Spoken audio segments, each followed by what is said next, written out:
تعالوا نعمل زيارة لمحل برجر كيس اللي مفتوح جديد في مدينة طلحة، واللي ناس كتير بتتكلم عنه وبتقول ان هو مميز وحاجته كويس.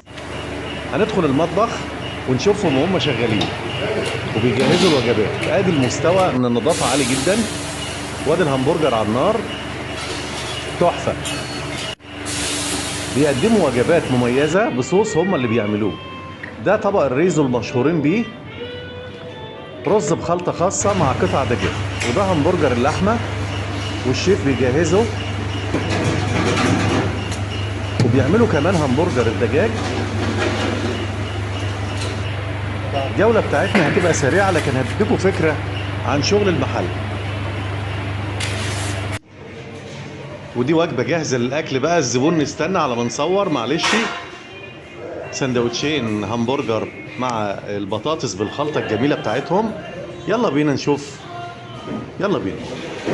البرجر طبعا هنا حاجة حكاية.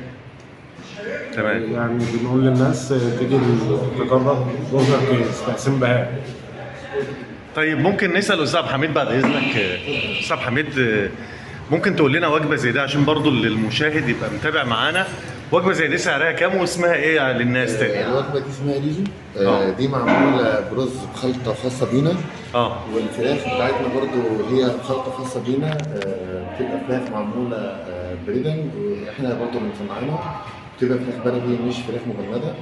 في نفس الوقت هي سعرها مناسب جدا، ب 65 جنيه، وبيبقى فيها الرز بخلطة خاصة، والفراخ برضو عليها بخلطة خاصة بتاعتنا. تمام. استاذ حميد، ممكن تقول لي المحل فيه نوع كل انواع الاكل اللي عندك؟ احنا بنقدم البرجر.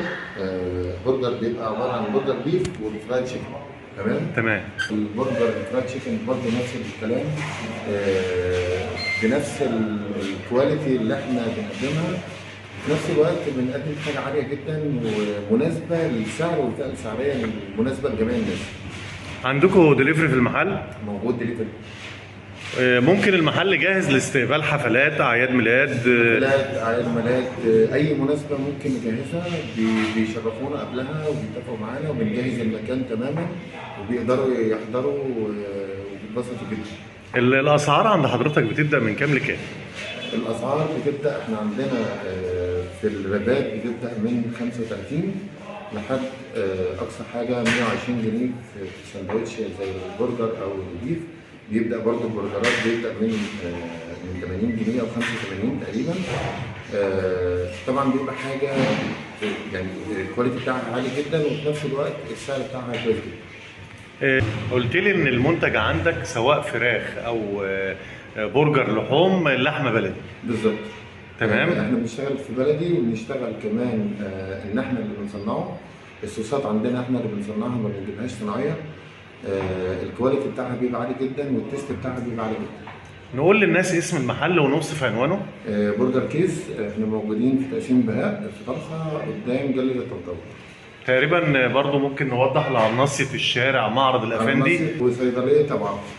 كده كلها ان مفيش مكان زي ده موجود حاليا في طلحه. ولكن احنا حبينا ان احنا نبدا بمكان زي ده ونقدم لكم خدمه، ونقدم برضو منتج يليق بالناس اللي افتتاح موفق وبدايه موفقه، وكل سنه وحضرتك طيب. وانت طيب، وكل الناس طيبين وبخير يا رب.